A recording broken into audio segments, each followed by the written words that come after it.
कोई भी चीज़ इस दुनिया में अस्थाई नहीं है, फिर भी हमें उसे पाने की चाह क्यों होती है?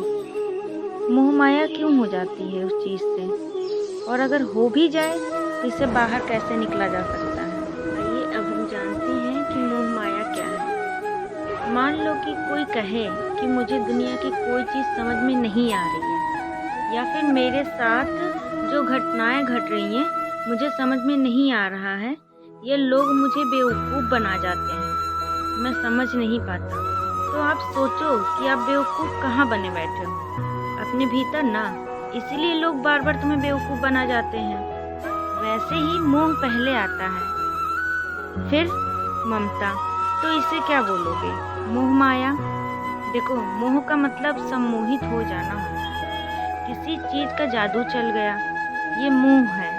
आप कुछ भी साफ-साफ देख नहीं पा रहे हो, इसको कहते हैं मोहित या भ्रमित। अब मोह मोह के साथ ममता क्यों जुड़ती है? क्योंकि ममता का मतलब है किसी बाहरी चीज को अपना मान लेना, कह देना। बिना मोहित हुए ममता संभव ही नहीं है। ममता का मतलब है किसी ऐसी चीज को अपना मानना जो तुम्हारी है ही नहीं, तुम्हारी कोई चीज दुनिया में नहीं है।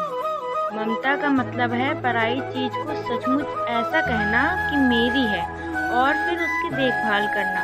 तो मोह का मतलब अटैचमेंट नहीं होता। मोह का मतलब भ्रम, जादू या काला जादू होता है।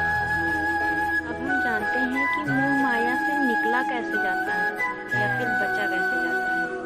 देखिए, जब तक हम स्वयं इस बात को स्वीकार नहीं करेंगे कि मोह का यह माया जाल हमारी ही अपनी मानसिक रुग्णता का परिणाम है, तब तक हम इससे बाहर नहीं निकल पाएंगे। अतः यदि हम अपना उद्धार चाहते हैं तो हमें सभी प्रकार की इच्छा और कामनाओं का त्याग कर एक परमात्मा की तरह सभी आत्माओं से निस्वार्थ प्रेम करना सीखना होगा।